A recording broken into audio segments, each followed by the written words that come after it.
자, 제가 전에 예고를 해 드렸던 대로 일간과 계절과의 관계에 대해서 얘기를 좀 해보도록 하겠습니다. 자, 사주를 풀어가는 데 있어서, 이 사주풀이하는 데 있어서, 자, 일간과 계절과의 관계는 사실, 아주 중요하죠. 물론 사주 전체가 중요하지 않은 건 없지만, 일간과 계절과의 관계는 이렇게 보면 되죠. 사주를 풀어가는 첫 번째 단추이면서도 거기에 비중이, 그러니까 사주 풀어가는 비중이, 비중이 거의 뭐 대부분이다, 뭐 이렇게 봐도 돼요. 물론 다른 어떤 구조라는 부분도 물론 중요하지만, 그래서 이제 그 첫 단추를 잘못 깨면, 그렇죠? 의상 자체가 어긋날 수가 있죠. 자, 이런 부분을 감안해서 주로 이제 이 고소에서는, 중국 고소에서는 어떤 형태로 이제 풀어가요? 격이라는 형태로 풀어가죠. 그래서 이제 일간과 월지와의 관계를 잡아서 격국을 잡고 그 다음에 용신을 잡죠. 자, 그런 형태로 중국 고소에는 풀어가는 관점이고요.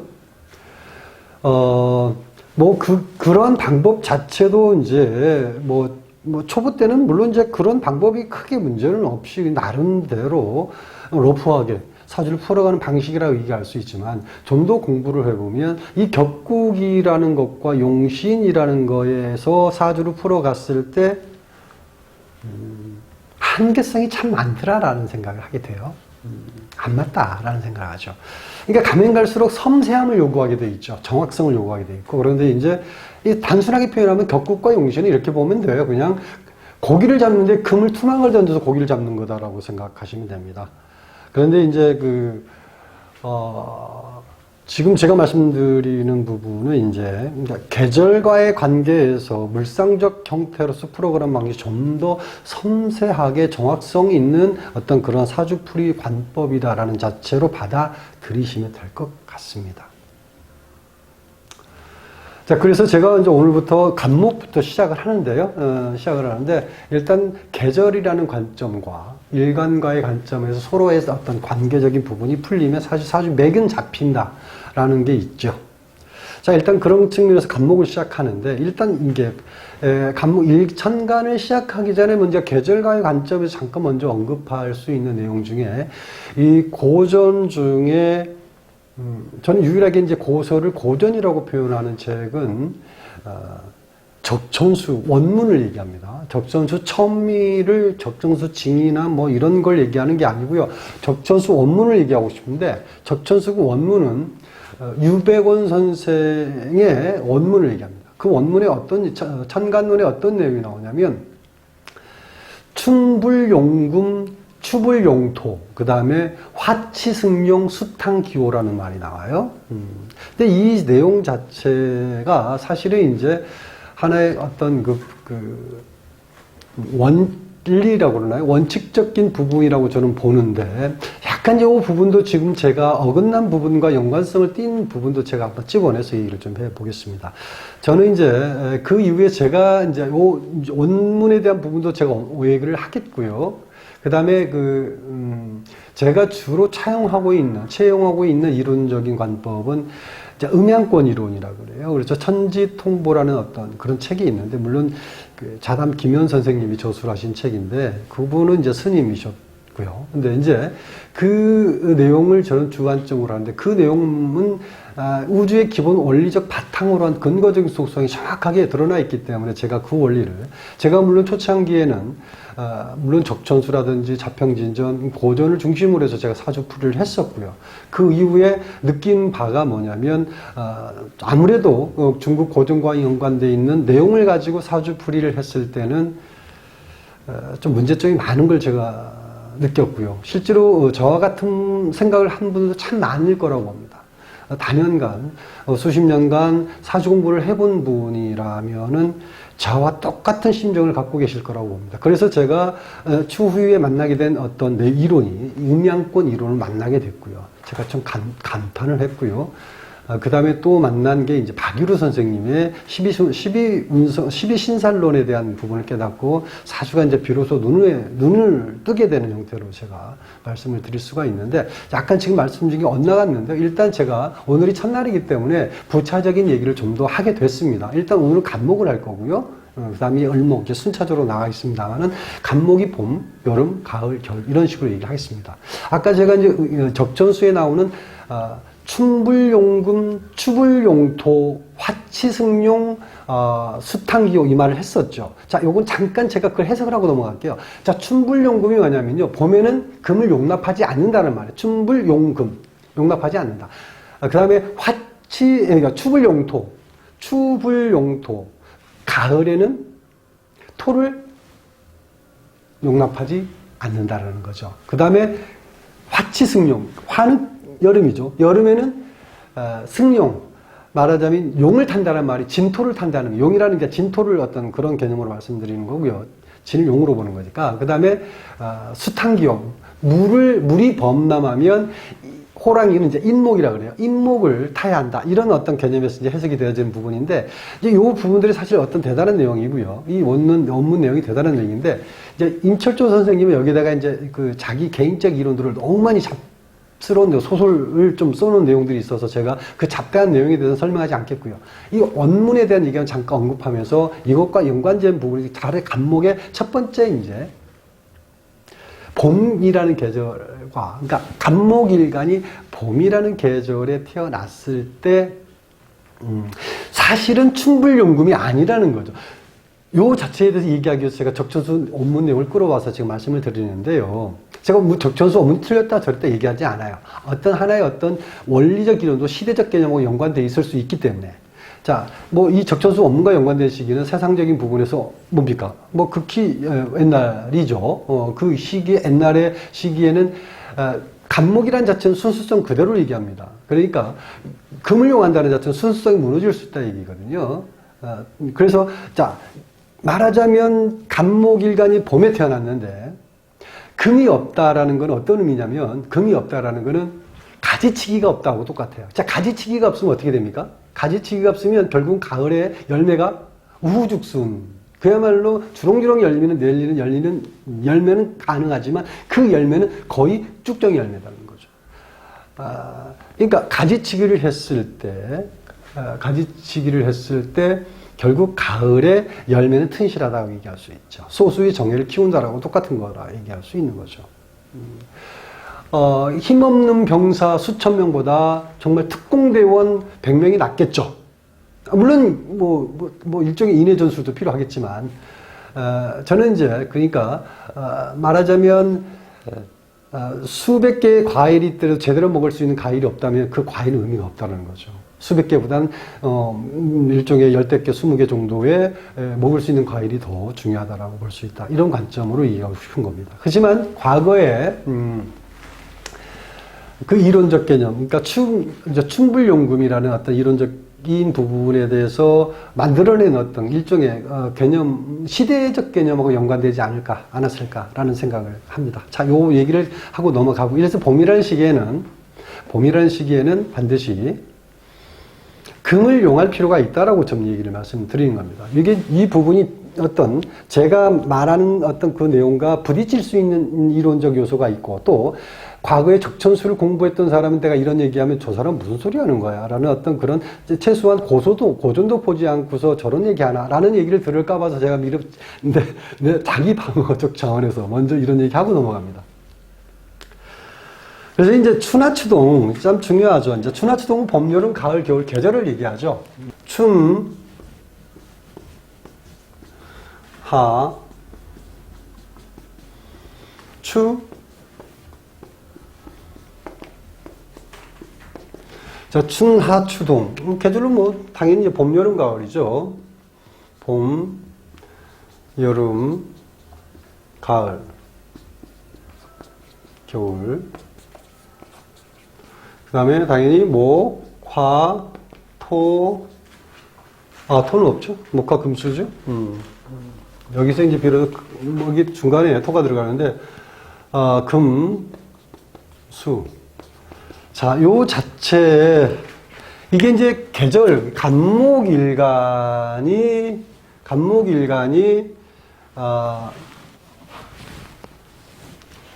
봄, 여름, 가을, 겨울생마다 특징을 가지고 있더라. 똑같은 간목일간이라 하더라도, 다릅니다. 그래서 이제 이 부분을 정리를 하는데, 하나 더 잠깐 언급을 하고 갈 부분이 있어요. 그래서 이제, 계절마다 매듭 지어주는 게 봄에는 뭐가 매듭 지어줍니까? 물론 이제 봄 이전에 겨울부터 이제 일단 진이 봄을 매듭 지어주는 시기고, 그 다음에 미가 있고요. 미토, 진토, 미토, 그 다음에 술토가 있죠. 술토, 그 다음에 축토가 겨울을 매듭 지어주죠. 이제 환절기라고 얘기하죠. 이제 주로 계절을 넘어갈 때 환절기라고 얘기하는데, 이 간목 입장에서 보면은, 이 진술축 및 토에 대한, 이 간목일간은 반드시 이 진술축 및 토라는 부분을 반드시 짚고 넘어갈 부분이 있다. 자, 일단, 간목일간은 술에서 넘어가면서 해에서 뭐갑니까? 해에서 생이라는 속성을 드러내죠. 이때부터 생라는 기운을 드러내죠. 이때부터 이제 생명력을 갖게 되는 그래서 생기를 조성하는 시기. 그래서 술토부터 어디까지요? 축토까지가 생명력을 조성하는 시기다라고 얘기하고요. 축토부터는 뭐냐면요. 여기는 술토는 양지가 되죠. 12운석으로. 그러니까 양지라는 속성은 아시죠? 엄마의 뱃속에서 곧 내일 모레 나오려고 준비하고 있는 상태 기운을 양지라고 얘기를 하죠. 그러니까 이미 탄생을 앞두고 있는 시기고 생명으로서의 존재감 충분히 갖고 있는 상태를 양지라고 합니다. 그래서 떠받들여지는 시기라고 얘기를 하죠. 그래서 이제 개술자가 상당히 중요한 부분이고요. 그래서 일반적으로 우리나라에서 이제 개고기를 먹지 말라고, 이제 복이 얼마 안 남았죠. 그래서 개고기 먹지 말라고 하죠. 하여튼 그렇습니다. 그 다음에, 여기가 이제 관대지라 그러죠. 관대인데 여기서는 뭐냐면요. 관대에서부터는 뭐냐면요. 간목이 축인으로 넘어가잖아요. 이렇게 축인. 관대지부터는 세력을 형성합니다. 세력. 그러니까 술부터 간목은 생이라는 기운을 드러내고요. 그러니까 생기를 조성해 가는 시기라고 볼 수 있고, 축토부터는 세력을 조성합니다. 자, 그 다음에 자, 진토죠. 진토는 이 쇠지라고 그래요. 왕쇠, 병사하면 쇠지입니다. 간목 일간 얘기하는 게 쇠지예요. 이 진토는 말하면 말하자면 쇠한다라는 건요. 뭔가 확장성을 누르는 거하고 똑같은 거죠. 이제 고만 끝이라는 거죠. 그래서 생장을 제압한다라는 거죠. 그래서 여기서는 이 생장을 제압하는 거예요. 그 다음에 미토에서는 뭡니까? 미토에서는 한마디로 말하자면 미토가 묘지죠, 묘지이기 때문에 한마디로 이제 고사한다. 죽는다는 얘기죠. 묘지니까 당연히 죽는다는 거죠. 자, 이런 흐름적 요소에서 일단은 시계 12운성적인 부분에서 간목의 어떤 상황, 흐름을 얘기한 건데, 그런데 자, 제가 여기서 이제 하고 싶은 얘기가 있어요. 우리가 이제 일반적으로 고서뿐만 아니라 우리가 간목을 공부할 때 대부분이, 저도 물론 초보 때 선생님한테 그렇게 배웠는데, 이 간목을 뭐라고 배우냐면요. 여러분들 아실 거예요. 생목. 그렇죠? 이 생목이니, 그 다음에 이게 이제 봄이라는 계절을 얘기하죠. 그 다음에 뭡니까? 여름에는 뭐라고 그래요? 여름에는 활목이라고 그러죠. 활목. 이게 여름을 얘기하죠. 그 다음에 가을을 뭐라고 합니까? 휴목이라고 그래요. 휴목. 겨울을 뭐라고 해요? 겨울을 사목 이렇게 얘기하죠. 자, 이게 이제 사실은 간목일간을 공부한, 일단 식관론을 식관 공부하는 사람들은 다 요 이론 다 알고 있을 거예요. 제가 이것부터 얘기한 이유가 있습니다. 이것부터 얘기한 이유가 있어요. 요거는 이미 다 아는 내용이고요. 그죠? 생목이라는 것도 말 그대로 이때 말 그대로 생자예요. 그냥 태어날 생자하고 똑같은 얘기죠. 이게 언제라고 그랬죠? 봄의 기운을 얘기했죠. 근데 여름에는 활목이라고 그랬죠. 활목. 그야말로 활목은 완전히 이렇게 자기 모습을 왕창 드러내서 아름답고 그야말로 생기 있는 모습 자체를 얘기하는 걸 얘기하는 거죠. 그 다음에 휴목은 이제 말 그대로 쉴 휴자잖아요. 사목은 이제 죽었다는 의미죠. 여기하고 한번 비교 한번 해보세요. 자, 여기서 보자. 여기서 보자. 자, 술이잖아요. 술해자. 술해자는 어떻게 됩니까? 술부터 양기가 시작해도 술해자가 생리예요. 술해자는 계절이 언제입니까? 가을에 겨울이죠. 근데 겨울은 여기서 뭐라고 그랬나요? 사목이라고 얘기했죠. 근데 여기는 생목이죠. 생이죠. 실제로 이게 맞을까요? 이게 맞을까요? 자, 이래서 우리가 사주 공부 헛것 했다라고 얘기하는 겁니다. 그러니까 원리에 부합하지 않고 무슨 그냥 의심해 보지 않고 무심코 받아들인 이론을 가지고 사주에 적용했다라는 거죠. 그렇기 때문에 그 원리적 개념에서 벗어난 이론을 가지고 채용을 해서 사주를 풀었기 때문에 항상 뭔가 꺼림칙한 느낌으로 사주를 푸는 것이고 안 맞다라는 것이고 때로는 안 맞기 때문에 손님 앞에서 우기는 것이고요. 말도 안 된다 그러면서 내가 배우를 이렇게 배웠는데 책에도 이렇게 나오는데 왜 틀리다고 하느냐. 오히려 손님한테 나무래키는 그런 일들이 비일비재한 그게 현실이다라는 그 이유가 바로 어떤 책에 나온 이론에 대해서 고민해 보지 않고 중국 고수 한번 맞았는지 틀렸는지 고민해 보지 않고 무작정 차용해서 사주풀이하는 그런 막연함을 가지고 사주 공부했다라는 거죠. 이걸 얘기하고 싶은 겁니다. 문제가 많죠? 자, 이런 부분에 대해서 여러분들도 한번 고민해 보시기 바랍니다. 이제 봄이라는 계절에 대해서 이제 얘기를 하고 있는데, 그래서 특히, 봄과, 여기는 봄이 생목이라는 기운을 얘기하는 것이고요. 여기는 언제를 얘기합니까? 요 시기를 얘기하는 겁니다. 술해자니까 겨울이라는 시기. 해수가 결국은 뭐냐면, 간목이 장생하는 시기, 해수의 시기가 결국은 생목의 시기다라고 얘기할 수 있겠죠. 그 차이가 있죠. 자, 이런 부분이 이제 어떤 그 고전과 현실적인 부분과의 차이에 대한 개념도 얘기할 수 있고요. 그래서 이제 봄이라는 시기가 일단 이렇게 봅니다. 자, 봄이라는 시기는 봄은 이제 실질적 봄을 얘기합니다. 이 실질적 봄, 이 봄의 시기는 어떤 거예요? 외적으로는 화려하죠.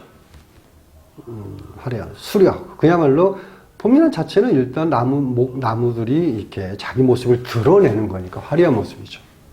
근데 내면은 서서히 어떻게 되나요? 내면은 밖이 화려하게 되면 당연히 내면은 서서히 쇠퇴해가는 그러니까 음과 양은 어떤 겁니까? 항상 반대의 기운을 가지고 있죠. 화려하면 내면은 쇠퇴해가는 형태로 나타나요. 그래서 잎이 무성해지고 꽃이 피고 열매가 맺히면 상대적으로 뿌리와 줄기는 한마디로 말하면 시달리는 겁니다. 시달리는 거예요. 그렇죠. 그거는 이렇게 얘기할 수도 있죠. 자식이 많은 부모 있잖아요. 자식이 많은 부모는 부모가 뿌리가 돼주는 거죠. 영양 공급을 해주는 거니까. 자식이 성장하면 성장할수록 부모는 뼈 빠지게 일해야 되는 거죠. 물론 요즘 시대는 그런 시대가 아닌데 저희 부모 시대는 그랬습니다. 저희 부모님 세대는 거의 자녀들이 그냥 5명, 6명, 7명, 하물며 10명도 있죠. 저희 세대는 그랬습니다. 형제 자매가 좀 많은 세대죠. 요즘은 한두 명 정도밖에 안 되지만, 그래서 저희 세대의 부모님들은 그야말로 고생 많이 한 부모님들이죠. 세대적으로. 그래서 이제 부모는 어디까지나 뿌리가 되어주는 것이고, 자식이 성장하면 성장할수록 어떻게 됩니까? 부모는 힘들고 더욱더 힘들고 고통스러운 현실이지만 자녀가 성장하는 모습을 보면서 그걸 기쁨으로 이제 대체하는 거죠. 근데 그런 부분과 뭐 다를 게 없겠죠. 이제 나무를 얘기하니까 갑자기 이제 부모님을 연상하게 되는데, 어쨌든 그런 부분들이 바로, 그, 겉이 무성해지면 안은 비는 것과 같다라는 거죠. 그래서 이런 경우도 있죠. 사람들이 이제 너무 기쁨의 경우면, 너무 기뻐하다 보면 또 속이 허한 경우도 있죠. 그래서 너무 기뻐서 우는 경우가 같습니다. 너무 기뻐하다 보니까 뭔가 속이 텅 비어있는 느낌인 거죠. 그래서 모든 건 다 균형을 잡는 게 중요하다. 뭐 이렇게 얘기할 수 있죠. 그래서 자연의 순리는 일진하면, 한 발 나가면 반드시 일퇴하게 되어 있다는 거죠. 이게 우주의 원리고 인간사 원리입니다. 그래서 얻는 게 있으면 반드시 잃는 것도 있다. 그렇습니다. 낮이 길어지면 하지죠. 하지. 네. 낮이 길어지면 어떻게 됩니까? 밤이 짧아지죠. 똑같습니다. 정신 상태, 정신력이 그리고 정신의 세계가 풍부한 사람은 당연히 물질이 약해지죠. 또 물질이 강한 사람들, 물욕이 강한 사람들은 정신이 약해지게 되겠죠. 그래서 균형을 잡기 위해서 돈이 많은 사람들이 교양 과목 공부한다든지 사회과학 쪽에 공부한다든지 철학 공부한다든지 이런 식으로 모자란 걸 메꾸기도 하고요. 또 이 정신세계 쪽에 공부하는 사람들이 때로는 물욕을 부리게 되어 있어요. 왜 부족하니까.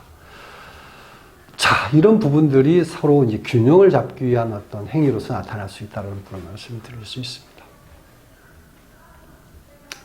그리고 이제 제가 이제 아까 처음에 얘기했던 거 그 다음에 있죠. 그 다음에 그 춘불용금 그랬는데 저기는 보면은 반드시 신금을 이용합니다. 신금이 필요하죠. 이제 요 간목은 갑, 정, 기, 신, 임, 이 5개가 이제 음권의 영역의 기운인데요. 일단은 이 간목은 신금을 요구하게, 경금이 아닙니다. 경금이 아니에요. 신금을 요구하게 되어 있는데, 이 신금은 아까 제가 말씀드렸듯이, 신금은 가지치기 하는 거예요. 제가, 얼마 전에 제가 가끔 이제 제 친척이 양평에 가수를 해요. 근데 지금 여담을 자꾸 하게 되면 시간이 많이 길어지는데 서서히 하겠습니다. 봄, 여름, 가을, 겨울 하여튼 계절별로 따로따로 시간을 내서 하겠습니다. 그래서 가지치기에 함께 떠오르는 게 있어서 배밭이 굉장히 넓은 평수를 이제 경작하시는 분이 계시는데 거기서 제가 배나무를 제가 본데 보니까 배 열매가 무진장 많이 열리더라고요. 근데 거기서 이제 배가 많이 열리는데 그걸 거의 거의 3분, 예를 들어서 10개 달리면 거의 7개 정도를 떼내버리더라고요. 한 2-3개만 남겨놓고 10개 중에. 그러니까 거의 70%, 80%를 떼내버리는 거하고 똑같죠. 그게 이제 말하자면 가지치기 하는 것과 같죠. 물론 가지치기는 가지를 치는 거지만 열매도 솎아내더라는 거죠. 그건 이제 튼실한 열매를 갖기 위한 거라고 이제 얘기를 하더라고요. 저는 너무 아까워 제가 저도 이제 그 작업을 도운 적이 있는데 떼는 게 너무 아깝더라고요. 열매인데. 그래서 그런 부분들이 갑자기 이제 떠올라서 말씀을 드리는데, 그래서 이제 이 간목 자체는 반드시 뭐가 필요하다? 가지치기가 필요하다. 왜? 이유는 튼실한 열매를 갖기 위한 거다. 그런데, 적천수에는 뭐라고? 춘불용구, 금을 용하면 안 된다. 이런 얘기가 나온다는 부분과 엇갈린 부분 때문에 제가 2번 다시 이렇게 언급을 하는 겁니다. 자, 그리고 또 중요한 게 있습니다. 자, 지지에는 이 간목일간이 봄에 태어난 지지에는 뭐가 없어야 되냐? 오화라든지, 여기로 지울까요?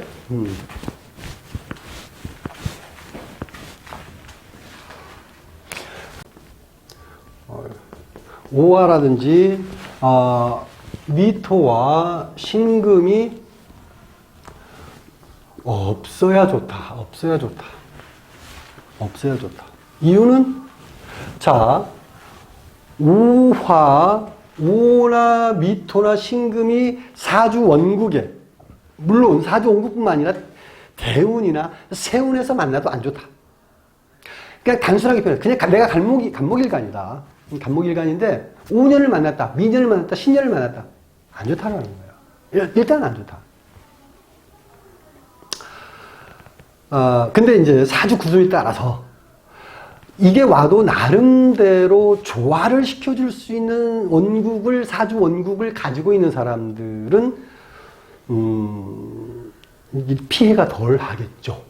덜 하겠죠. 그럼 왜 안 좋느냐? 그 이유를 얘기하면 물론 이제 봄에 태어난 사람도 마찬가지지만 다른 계절에 태어난 것도 마찬가지예요. 오미시는 뭐냐면, 이제 뭐 신급을 좀 제외하더라도 오와 미토는 이 을목이 생하는 시기예요. 을목을 장생하는 시기. 자, 그러면 겁재가 장생하는 거죠. 겁재가 장생. 그러면 결국은 뭐냐면 이 겁재가 장생하는 거는 내 힘은 약하고 결국은 내가 겁재에 의해서 재물적인 피해, 뭐 이런 게 나타날 수 있다. 그리고 겁재가 또 장생하는 건 뭐가 되냐면요. 물론 이제 그 자신적인 요소도 있어요. 겁재가 장생하는 부분도 있고 또 자기 자신에게 있어서도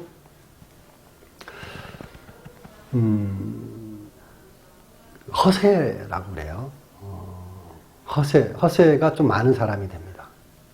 그 다음에 또 과장되고 진실성이 약한 사람이다라고 얘기할 수 있어요. 이런 부분들이 결국은 더더욱이 겁재가 장생하는 연유로 인해서 내가 본질적으로 사주 원국에 있으면 내가 본질적으로 갖고 있는 그런 성분적인 어떤 일종의 약점 때문에 그 겁재에 의해서 된통 당하는 형태가 나타날 수 있다. 이런 식이 나타난다는 거죠. 뭐 이런 부분은 이제 한번 좀 한번 사주 원국을 보고 점검을 해 보시면 좋겠습니다. 자, 그 다음에 이런 얘기를 또 하나 더 얘기할게요. 간목일간이 지지에 이제 봄생인데, 그렇죠? 봄에 임묘진, 여기는 이제 봄이라는 거는 여기 임묘진이죠. 자, 봄이라는 임묘진 기운이 당연히 봄이니까 기운이 많은 거죠. 강한 거죠. 물론 개수는 작을 수도 있지만 이 태어났다는 건 봄 기운이 강한 거니까. 물론 좀 왕하다고 표현한 게 맞아요. 왕쇠의 강약에서 강하고는 다릅니다. 왕하다고 표현하는 거죠. 그러니까 목 기운이 왕한데 또 주변에 예를 들어서 일지나 시지에 목 기운이 질비하다. 그러면 어떻게 되냐면요. 첫 번째는 자식 두기가 어렵습니다. 근데 간목일간이 한번 여러분들 사주에 특히 남자들이죠. 남자 사주에 간목일간인데 갑인일주고 뭐 묘월에 태어났고 이 인시다 아니면 묘시다 뭐 진시다 이러면 그런 사람들 사주 한번 관찰해 보세요. 자녀가 없거나 있어도 함께 살지 못하고 자녀가 밖으로 나가게 돼 있다는 거죠. 안 그러면 어떻게 해요? 자녀가 멀쩡하게 잘 살아있으면 자기 자신이 밖으로 나가는 유명무실한 사람이 되거나 그렇게 되어 있습니다. 묘한 진리인데요. 어쨌든 그렇습니다. 그게 이제 거꾸로 역극한다는 거죠. 이제 긍극목해야 되는데 목극금하는 형태로 나타날 수 있기 때문에 그런 것이고요. 그리고 또 하나 얘기하면 항상 젊다라고 생각하니까 뭐라고 하면 항상 애 같은 느낌. 이제 목을 많이 갖고 있는 사람은 본질적으로 어떤 성향을 갖고 있는 거예요? 좀 좋게 얘기하면 순수한 거예요. 맑아요. 항상 애 같은 느낌이죠. 항상 청소년 같고, 항상 뭐 그런 심리적인 부분을 항상 꿈과 희망을 가지고 세상 사는 사람이죠. 좋게 얘기하면 맑고 순수하다라고 얘기하는데, 냉정하게 표현하면 어떤 거예요? 냉정하게 표현하면, 자, 사주의 목기운 쫙 즐비는 사람 보세요. 거의 냉정하게 표현하면 어떤 사람이에요? 실속이 없어요. 실속이 없고요. 그 다음에 항상 애 같기 때문에 어른 대접받기 어렵다. 이렇게 얘기할 수 있습니다. 한번 살펴보세요. 자, 간목일간이 봄에 태어난 사람에 대한 얘기를 쭉 얘기를 했는데요. 이제 뭐 여름, 가을, 겨울 뭐 한 시간 쭉 해야 되면 정말 너무 분량이 너무 많죠. 근데 제가 이 부분도 많이 줄여서 얘기를 한 겁니다. 사실 지금 요 강의 내용이 하여튼 거의 뭐 1년 강의 내용인데 제가 이제 많이 축약해서 여기서 인묘진, 봄이 또 인월 나눠서 묘월 나눠서 진월 나눠서도 이게 다 해야 되죠. 근데 이제 묶어서 대략적인 큰 틀에서 이제 울타리 쪽 개념 가지고 얘기하는 것이고요. 이제 다른 이론들을 차용해서 그 이론과 같이 비교한 차원도 또 즐겁게 재밌게 얘기할 수 있는데, 하나 더 얘기하면 여기서 이럴 수 있어요. 자, 여기서 얘기한 부분인데, 간목일간이 신금을 만났다 이거예요. 그러면 십간론으로 뭐라고 얘기했냐? 목곤세편 그래요. 그래서 이걸 굉장히 안 좋게 표현합니다. 어떤 목곤세편이 뭐냐면요. 그 예리한 칼로 그냥 나무를 쪼개는 거라고 얘기하는 거예요. 안 좋게 얘기하거든요. 근데 여기는 좋다라고 그러죠. 이런 부딪히는 이론들이 너무 많다. 그래서 사주 공부하는 사람들이 너무 힘들어한다라는 거죠. 길잡이가 없다라는 얘기예요. 길잡이가 진짜 없어요. 저도 공부하면서 누가 길잡이 되어준 사람이 없었으니까. 제가 스스로 이 책, 저 책, 그야말로 많은 책을 들여다보면서 나름대로 정리해 스스로 정리해 가는 길밖에 없더라라는 거예요. 하지만 진리라는 거에 근접해서 풀어나가야지. 다분히 자기 경험에 의해서, 사주 풀어가는 경험에 의해서 나름대로 자기 방식대로 만들어 나가는 이론들은 이론이라고 얘기할 수 없습니다. 항상 뭐에 근접해야 된다? 진리에 근접해야 된다라고 얘기할 수 있어요. 그래서 제가 진리라는 근접을 항상 예를 들어서 얘기해 줄 필요가 있는 것이고, 그래야만이 이해하기 좋고 반드시 그런 이유로 인해서 그런 원리적 개념이 형성이 된다라는 얘기를 제가 그래서 빗대서 얘기하고 주로 이제 어떤 방편적인 요소를 가지고 얘기하다 보니까 이제 강의 내용이 길어질 수도 있는 거고, 왜냐하면 그래야만이 또 이해할 수 있는 차원이 생길 수 있기 때문에 그렇게 하는 겁니다. 자, 오늘 제가 이제 간목일간 봄에 태어난 사람들에 대한 얘기를 큰 아웃라인 개념으로 얘기했는데요. 다음에는 이제 뭐 여름, 가을, 겨울 뭐 이런 식으로 하나씩 뭐 시간 되는 대로 해 나가 보도록 하겠습니다. 자, 오늘은 여기까지 하겠습니다.